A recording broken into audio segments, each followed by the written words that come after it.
cotton plantation and many slaves. One day he was talking to the owner of the plantation next to his, and Mr. Jones was lamenting the fact that times were tough. He was having to work his slaves harder than ever, and was having trouble with some of them being disobedient or trying to run away.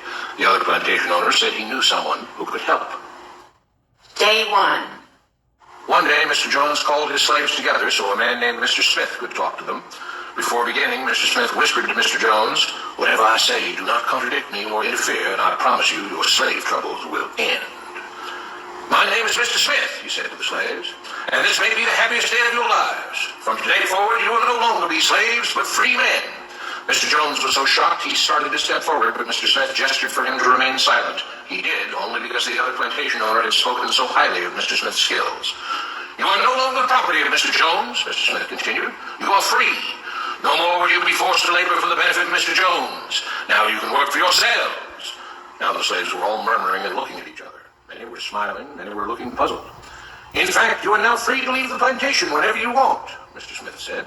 "However, since we are surrounded by other plantations, if you leave, some other plantation owner will likely claim you as his own the moment you set foot on his property. So I urge you not to risk your newfound freedom by doing something so foolish.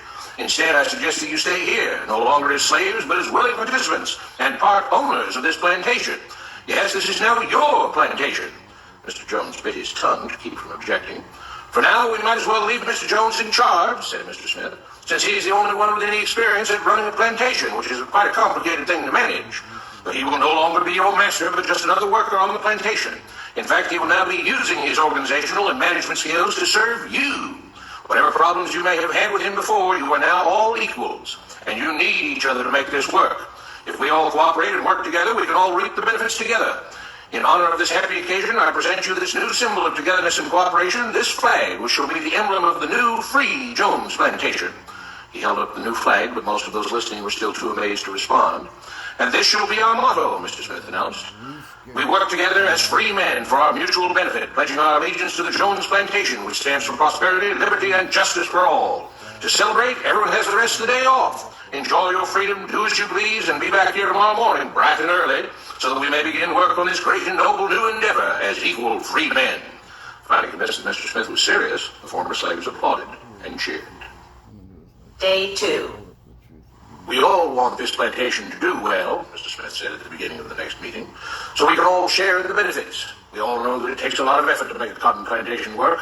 Just because you're all free doesn't mean you can stop working.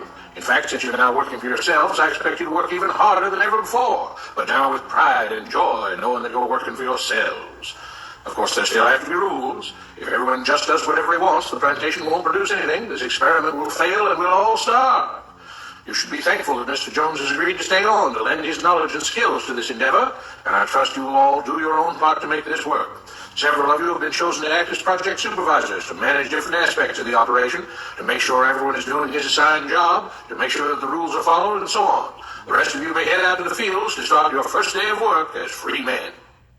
Day 3. The next morning, Mr. Smith had a grim expression on his face as the daily meeting began. "I have an unpleasant duty to do today," he said. "Yesterday, Charles was caught keeping some of the cotton he picked, presumably to sell for his own personal profit. That is against the rules. That is stealing. For that, Charles must be punished." Two men tied Charles to the whipping post. "I take no joy in this," Mr. Smith continued, "but you must understand, if we do not maintain order, if we do not have rules that we all abide by, then the plantation will fail, and we will all suffer." The whip cracked against Charles' back. "But if we all pitch in for the common good, then we can all prosper. Being free doesn't mean you should be selfish and greedy. We must each do our assigned duties and obey the rules, and then we can all benefit, and each of you will receive your appropriate share of the profits." A young man named Samuel stepped forward. "But if you and Mr. Jones decide the rules and whip us if we disobey, how is that any different from what we had before?" "How can you say that?" Mr. Smith asked. "I'm shocked. You were a slave before, and now you're free. Things still need to be managed and organized by those best qualified to do so. Do you know how to run a plantation, Samuel?" "Well, no," he answered. "But if we're free, why do we get no say in what the rules are and how things work?" "I'm surprised at your ingratitude," Mr. Smith answered. "None of you know how a plantation is run, so you're in no position to be making decisions about how things are done here. You don't seem to appreciate all the things that Mr. Jones provides for you, from protecting you from all the outside threats that you know nothing about, those who would come here, capture and enslave you if not for Mr. Jones' protection, to making sure that you all have food and housing, tools to work with, you're cared for when sick and injured, and so on. There wouldn't be a plantation at all. No cotton to pick, no land to plant and harvest if not for him. You should be grateful that he's made possible the level of comfort you now have. Your lives would be far worse if not for him. Nevertheless, as free and equal participants in this endeavor, from now on at each meeting, any worker may have 2 minutes to ask questions or voice suggestions or complaints. With that, the workers all seemed satisfied and headed out again into the fields to pick the cotton. Day 4. I have a big announcement, Mr. Smith said as the daily meeting began. Mr. Jones' cousin is here, and not just to visit and see how our project is coming along. It has been decided that from now on, you will be deciding who will manage the plantation. Of course, this job can't be done by just anyone, but every 3 months we will have a special meeting at which all the workers will vote on whether we think Mr. Jones should run the plantation or whether we think his cousin, Mr. Johnson, should run the plantation. That means that ultimately you are in charge because you will be deciding which man you want running things on your behalf. If you don't like the way things are being managed, you now have the power to change it. Amazed and pleased, the workers headed out again to the fields to pick the cotton. Days passed, months passed, a year passed, and the plantation continued to operate as before. Sometimes Mr. Jones was in charge, sometimes Mr. Johnson was in charge, but the day-to-day routine stayed exactly the same. The workers worked hard, long hours every day, and still had little to show for it. Every day the meeting would begin with them all reciting the Jones Plantation motto, "We work together as free men for our mutual benefit, pledging our allegiance to the Jones Plantation, which stands for prosperity, liberty, and justice for all." One day Mr. Smith announced, "Samuel is asked to say a few words this morning, and whatever the rest of us may think of his ideas and opinions, we are all free here, and that means we are all allowed to speak our minds. So, Samuel, you have 2 minutes. Begin." Samuel stepped forward, looking scared. "I was excited when all this started," he began, glancing nervously at Mr. Smith and Mr. Jones. "But don't you all see what's happened here? Nothing's changed. We're all still slaves." There were grumbles of disagreement from the crowd. "They tell us what to do and whip us if we don't. They still make all the rules and punish us if we disobey. They let us make suggestions and complain about things, but they never really change anything. They let us choose between Mr. Jones and Mr. Johnson, but what's the difference? The situation stays the same. We do all of the work and they take as much as they want and decide how much they'll let us keep. They live in luxury, made rich by the cotton we pick. We do all the work and have to build our own huts, grow our own food, and take care of ourselves. They leave us just enough that we don't revolt or run away. This is not freedom. We're all still slaves. They've only changed the words they use, but nothing else has changed. They say we're all free and equal, but we're not. They command and we obey. That's not freedom. That's not equality. They say we're free to leave, but all that means is that we're free to be someone else's slave. Why should we work or obey the rules? We didn't agree to this. They made the system. They forced it on us. They control and rob us and call it freedom.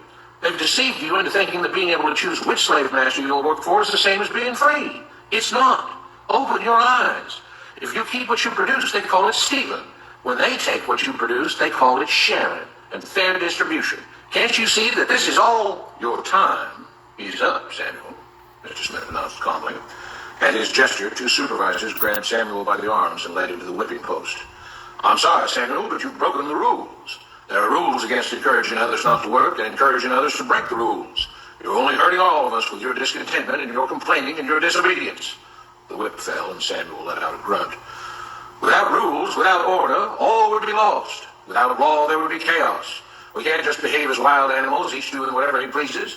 We must all follow the plan and all do our duty for the betterment of everyone. And those who do not must be punished." The whip fell again and blood flowed freely from Samuel's back.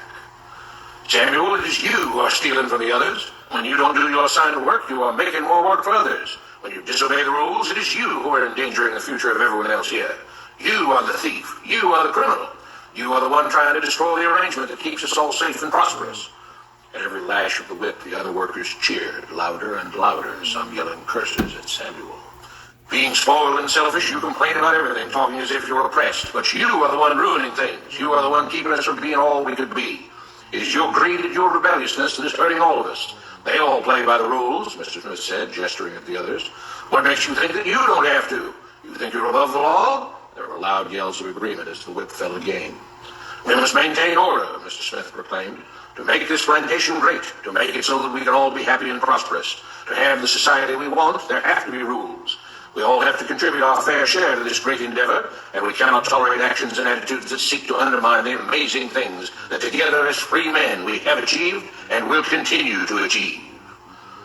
Mr. Jones was smiling as he gave Mr. Smith a pat on the back. The crowd was cheering so loudly that none of them had noticed that Samuel had died.